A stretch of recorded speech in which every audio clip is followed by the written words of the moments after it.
پھر یہ کہ کوئی ایسا ذی روح ہے جس میں جان تو آئی ہو موت نہ آئے. کلو نفس ذائقۃ الموت، ہر ذی روح نے، ہر جان نے موت کا ذائقہ چکھنا ہے. باقی زندگی میں ذرا مطلب ڈیوٹی اس طرح کی کریں. ذائقہ ذائقہ ہی ہوتا ہے، کڑوا بھی ہوتا ہے اور میٹھا بھی ہوتا ہے، پسندیدہ بھی ہوتا ہے اور ناپسندیدہ بھی ہوتا ہے. ذائقہ نہایت شاندار بھی ہوتا ہے، ہاں نہایت شاندار بھی ہوتا ہے اور نہایت بد مزہ بھی ہوتا ہے ذائقہ. تو موت کا ذائقہ بھی بلا مثال و بلا تشبیہ کچھ لوگوں پر بڑا کڑوا ہے. اور حضرت سعد بن ربیع جیسے لوگ بھی ہیں، جنگ احد میں کچھ ایسے صحابہ بھی ہیں جنہوں نے اپنے زخمی وجود کو گھسیٹا ہے اور لا کر اپنے سروں کو حضور کے مقدس قدموں پہ رکھا ہے. نجم کی اے خدا آرزو ہے یہی، اور عاشق زار کی آبرو ہے یہی، موت کے وقت سر ان کے قدموں میں ہو، دید ہوتی رہے، دم نکلتا رہے. یہ بھی موت ہے این بالکل حضور علیہ السلام کی بارگاہ میں، حضور کے سامنے بالکل. تو بھائی یہ ذائقہ ہے، موت ایک ذائقہ، اس ذائقے کو چکھنا ہے. تو جو ذائقہ دنیا میں جس طرح کے اعمال کریں گے آخر میں ذائقہ بھی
اللہ نے طے کر دیا ہے کہ جب آئے گی نہ ایک ساتھ آگے ہوگی نہ ایک ساتھ، یہ اپنے وقت پر آئے گی.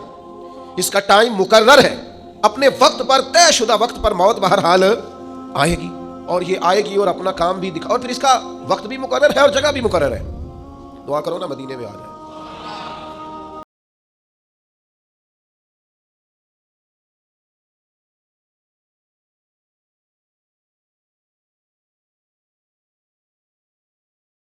موت حضور کے شہر میں عطا فرما.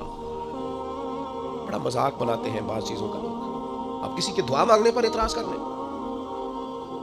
کچھ اخلاقیات بھی ہوتی ہیں. آپ کے ہاتھ میں اگر کوئی چیز آ گئی ہے رائے کا اظہار کرنے کے لیے تو کچھ اخلاقی جذبات بھی ہوتے ہیں. ٹھیک ہے کوئی بات قابل تنقید ہے تو آپ تنقید کریں، لیکن ایک شخص نے شہادت کی دعا مانگی، آپ نے تنقید کر ڈالی. سیدنا فاروق اعظم نماز پڑھا رہے ہیں، میدان جنگ میں نہیں ہے، مسجد میں ہے، جماعت ہو رہی، نماز پڑھائی اور اس میں دعا مانگ رہے ہیں. اے اللہ، اور یہ بخاری میں موجود، اللہم ارزقنی شہادۃ فی سبیلک، اللہ مجھے اپنے رستے میں شہادت کی موت دے. اب کسی نے نہیں کہا کہ آپ مدینے سے نکلیے، باہر جائیے، جہاد کیجیے، شہادت ملے گی. حضرت عمر تو ساتھ مشروط کر رہے ہیں، عرض کر رہے ہیں مالک اگر کرم ہو جائے، اس دعا میں ساتھ شامل کر رہے ہیں کہ مجھے باہر نہیں جانا، اللہ موت بھی اپنے نبی کے شہر میں عطا فرما. یہ جملے تو بخاری میں ہیں، شارحین حدیث نے لکھا ہے. ان کی اپنی صاحبزادی جو ام المومنین ہے سیدہ حفصہ رضی اللہ تعالیٰ عنہا، وہ عرض گزار ہوئی، عرض کرنے لگی امیر المومنین مدینہ منورہ میں تو کوئی ایسی جنگ نہیں ہو رہی اور آپ مدینے میں شہادت مانگ رہے ہیں. تو یہ ہے عمر. فرمانے لگے بیٹا جب رب چاہے نا تو پھر شہادت اس شہر میں بھی نصیب ہو سکتی ہے. پھر حضرت عمر پر نماز پڑھاتے ہی حملہ ہوا.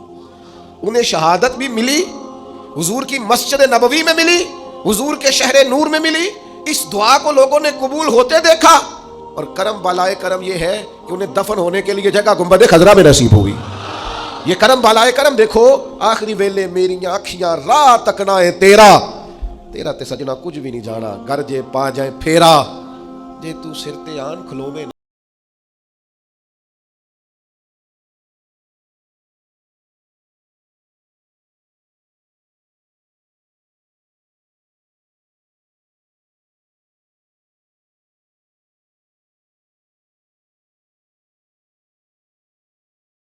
روایت ہے مصنف ابن ابی شیبہ میں. ابن ابی شیبہ کہتے ہیں کہ حضرت سلیمان علیہ السلام کے پاس ایک نوجوان بیٹھا تھا، تو وہ لکھتے ہیں کہ حضرت اسرائیل علیہ السلام حاضر ہوئے اور بڑا گھور گھور کے اس نوجوان کی طرف دیکھا، وہ کہاں فلسطین کے علاقے میں بیٹھے۔ تھوڑی دیر کے بعد حضرت اسرائیل علیہ السلام تشریف لے گئے تو جناب سلیمان علیہ السلام سے وہ نوجوان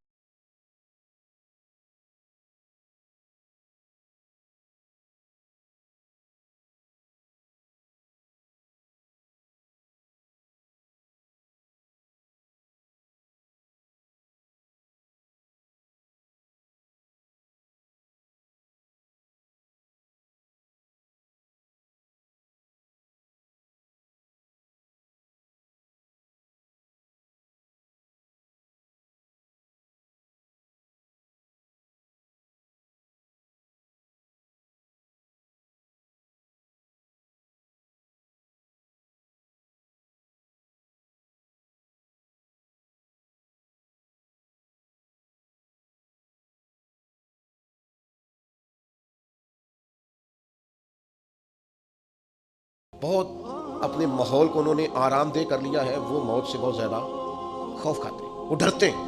موت کا ڈر انسان کو بزدل بنا دیتا ہے۔ ایک دفعہ بھی زندگی میں کلمہ حق نہیں کہہ سکتا بندہ، وہ کچھ لمحوں کے لیے بھی احقاق حق کے لیے کھڑا نہیں ہو پاتا۔ موت کا خوف لوگوں کو رات کی نیند ان کی لے جاتا ہے۔ موت کا ڈر وہ اس طرح سے انسان کے گرد شور کرتا ہے جیسے کوئی سانپ پھنکار رہا ہو۔ موت جن لوگوں کے قریب آ جاتی ہے وہ بزدل ہو جاتے ہیں، وہ صرف سانپوں سے نہیں ڈرتے، رسیوں سے بھی ڈرتے پھرتے ہیں۔ چھوٹی چھوٹی چیزوں کے معاملے میں خوف زدہ ہو جانا، زندگی اپنے لیے دشوار کر لینا، اور اس کی دلیل صحیح حدیث میں موجود ہے۔ نبی کریم صلی اللہ تعالیٰ علیہ وسلم نے فرمایا صحابہ سے کہ قیامت کے قریب لوگ تم پر اس طرح ایک دوسرے کو بلائیں گے جیسے کھانے پہ بلایا جاتا ہے، آؤ مسلمانوں کو ماریں، آؤ مسلمانوں کو ماریں، آؤ۔ لوگ دعوت دیں گے مسلمانوں کے قتل عام پر۔ تو چونکہ صحابہ جذبہ جہاد سے معمور لوگ تھے، ان کے اندر تو ہر وقت ولولہ رہتا تھا، وہ تو شہادت کی آرزویں لیے کبھی بدر میں، کبھی احد میں، کبھی خندق میں، کبھی حنین میں، ہر جگہ وہ تیار بیٹھے رہتے تھے۔ تو عرض کی یا رسول اللہ ایسے کیسے ہو جائے گا کہ ہم لوگ تھوڑے ہو جائیں گے، مسلمان محدود ہوں گے؟ فرمایا تم تو بڑی تعداد میں ہوگے، مسلمانوں کی کثرت ہوگی 56 کے قریب اسلامی ممالک۔ تو یا رسول اللہ پھر کافر ہم پر کیسے لوگوں کو بلائیں گے؟ تو فرمایا تمہیں وہن ہو جائے گا، کمزوری آ جائے گی۔ یا رسول اللہ وہ کیسے آتی ہے؟ فرمایا جب دنیا سے پیار ہو جائے اور موت کو بندہ ناپسند کرنے لگے، اسے موت سے کراہت آئے، وہ ڈرے کہیں مر نہ جاؤں، کہیں موت نہ آ جائے۔ جو ڈر ڈر کر مریں گے مر وہ بھی جائیں گے، اور جو مولا علی شیر خدا کی طرح میدان میں تلوار لگنے پر کہیں گے شہادت کے وقت کہ فزت برب الکعبہ، لو بھی کعبے کے رب کی قسم علی کامیاب ہو گیا ہے، تو چلے تو وہ بھی جائیں گے، رخصت تو وہ بھی ہو جائیں گے۔ تو زندگی تو ان کی بھی بیت گئی، لیکن کچھ ایسے لوگ ہوتے ہیں، حضرت علی فرمایا کرتے تھے علی نہیں گھبراتا، علی موت پہ جا گرے یا موت علی پہ آ گرے، ہم نہیں گھبراتے، یہ بس یہ آنی تو ہے، یہ گھر میں بھی آئے گی، بستر پہ بھی آئے گی، ہاسپٹل میں بھی آئے گی۔ تو کیا شان ہے کہ حسین ابن علی کا سر کٹ بھی گیا ہے پھر بھی سب سے اونچا ہی نظر آتا ہے، پھر بھی اونچا ہی نظر آتا ہے۔ بھائی خوف نہیں، موت کی جگہ بھی مقرر ہے، وقت بھی مقرر ہے، اور یہ طے ہے۔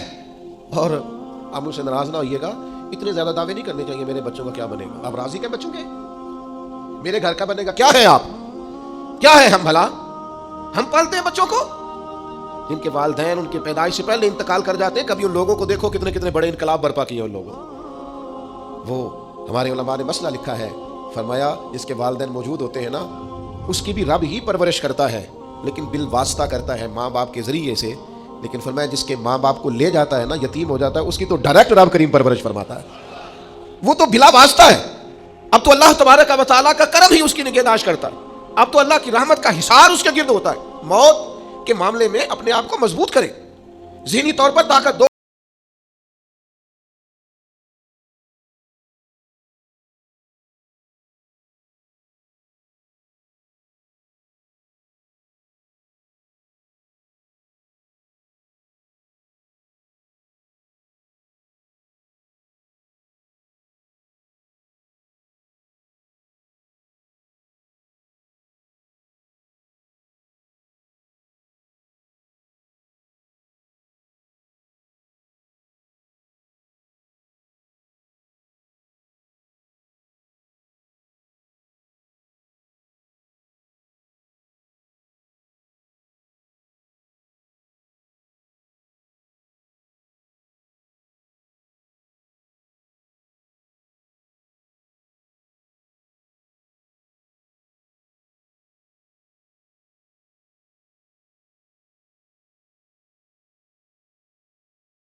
حضرت سلطان باہو رحمۃ اللہ علیہ فرمانے لگے کیتی یہ جان حوالے رب دے اسا ایسا عشق کمایا ہے مرن تو پہلو ہی مر گیا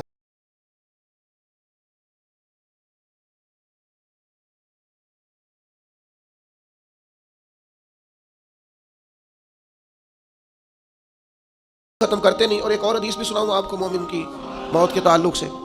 اس کو امام بہقی نے لکھا ہے. نبی پاک صلی اللہ تعالیٰ علیہ وسلم نے فرمایا موت مومن کے لیے گناہوں کا کفارہ ہے. مومن کو کوئی بھی تکلیف آتی ہے تو گناہ معاف ہوتے ہیں نا. حضور نے فرمایا کانٹا بھی چبھے تو گناہ معاف ہوتے ہیں. تو موت کی سختی مومن کے گناہ معاف کراتی ہے. یہ ایک ایسی چیز. اعلیٰ حضرت فاضل بریلوی رحمۃ اللہ تعالیٰ علیہ فرماتے ہیں بہت سارے بندے ایسے ہوتے ہیں جن کے ذمہ گناہ ہوتے ہیں لیکن جب ان کا انتقال ہو جائے تو رب ان کے صغائر کو اپنے فضل سے معاف کر دیتا ہے. وہ طیب و طاہر ہو جاتے ہیں. ہاں حقوق العباد کا کوئی مسئلہ نہ ہو, ایسا کوئی مسئلہ نہ ہو جو بندے کے حق سے تعلق رکھتا ہو. باقی اللہ تعالیٰ معاف کر دیتا ہے. کیوں؟ اس لیے کہ موت مومن کے لیے کفارہ بن جاتی ہے. اس کی سختی, اس کی تکلیف انسان کے گناہوں کو. ایک اور بھی چھوٹی سی بات آپ کو سمجھا دوں برسبیل تذکرہ. یہ بھی چھوڑ دیں کہ فلانے کا چہرہ بڑا نورانی تھا اور فلانے کی حالت جو تھی وہ اس طرح.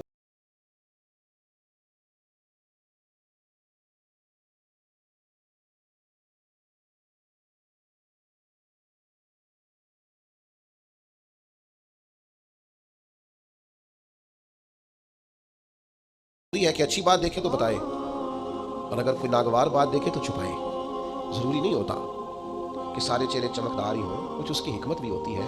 بڑی معذرت کے ساتھ سید الشہداء حضرت امیر حمزہ ہیں رضی اللہ تعالیٰ عنہ, 70 بار جنازہ پڑھا ہے نبی پاک نے ان کا. ہمیشہ غزوہ احد کے شہیدوں کے مزارات پہ جاتے, جناب ابو بکر جاتے, جناب عمر جاتے, جناب عثمان جاتے, مولا علی جاتے.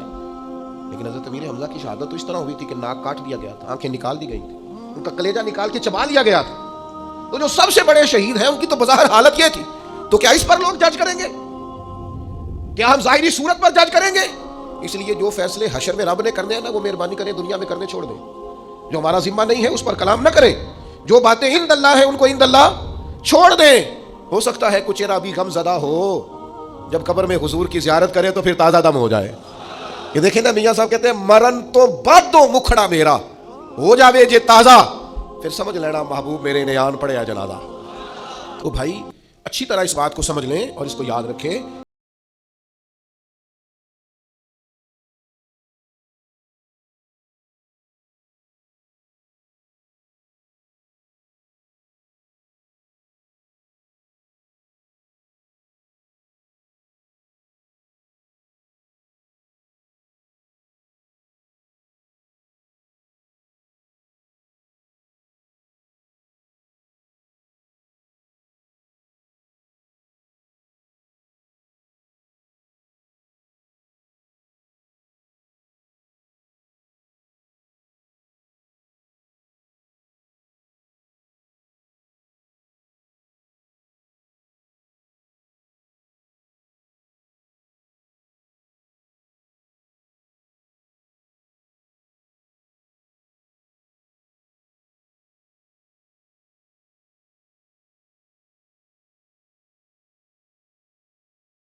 وہ آئین وفاداری تو نہیں تھا، میں نے اس کی کڑواہٹ نہیں دیکھی، میں نے تو وہ ہاتھ دیکھے ہیں جہاں سے ملا ہے۔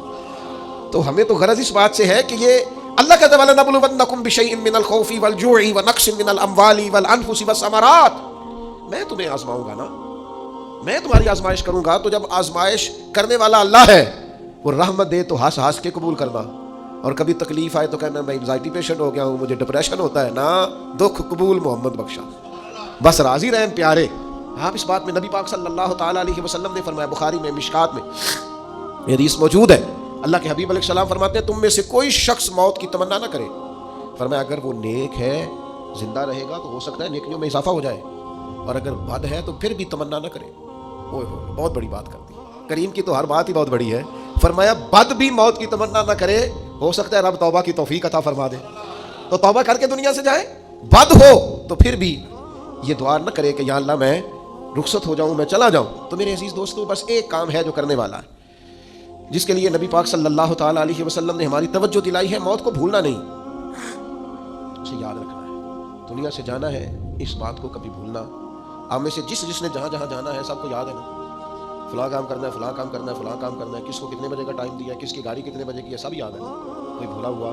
بس موت کو بھی بھولنا نہیں۔ لوگ نہ بھول جاتے ہیں۔ نبی پاک علیہ السلام نے فرمایا اس شخص کو اللہ قیامت کے دن شہیدوں کے ساتھ کھڑا کرے گا جو ایک دن میں 20 مرتبہ موت کو یاد کرتا ہے۔ کیا مطلب ہے یاد کرنے کا؟ تسبیح کرے موت موت موت موت موت 20 پورے کر لے، 20 بار کم از کم دن میں یہ تصور پیدا کرے کہ مجھے دنیا سے جانا ہے۔ اور اس کا یہ مطلب بھی نہیں کہ دنیا کے سارے کام کاج چھوڑ دے، مانا یہ ہے کہ دنیا کا کوئی کام کرنے سے پہلے بھی سوچ لے میں نے جانا ہے، نہ میں رشوت لوں گا، نہ بددیانتی کروں گا، نہ جھوٹ بولوں گا، نہ غیبت کروں گا، نہ کسی کو تکلیف دوں گا، نہ میں کسی کا حق ماروں گا، چونکہ میں نے تو مر جانا ہے۔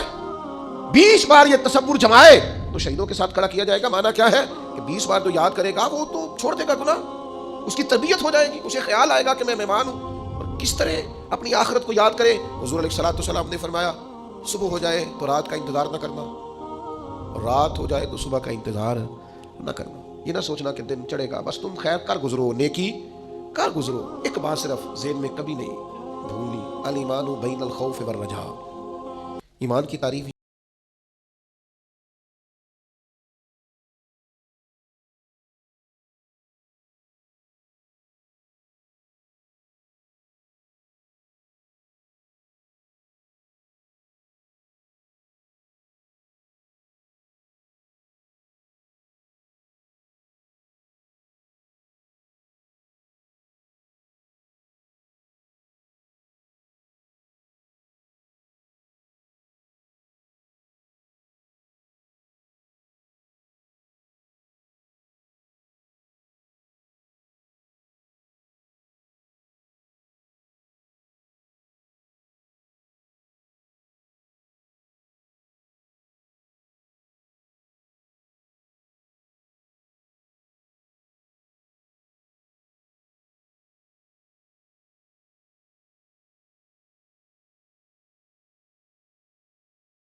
مسجد میں بیٹھ جائیں، بس جہاں بیٹھیں یہ یاد رکھیں دنیا سے جانا ہے، جو کروں گا دیانتداری سے کروں گا، اللہ سے ڈر کے کروں گا، اپنی موت اور حشر اور آخرت کے لیے تیار رہیں۔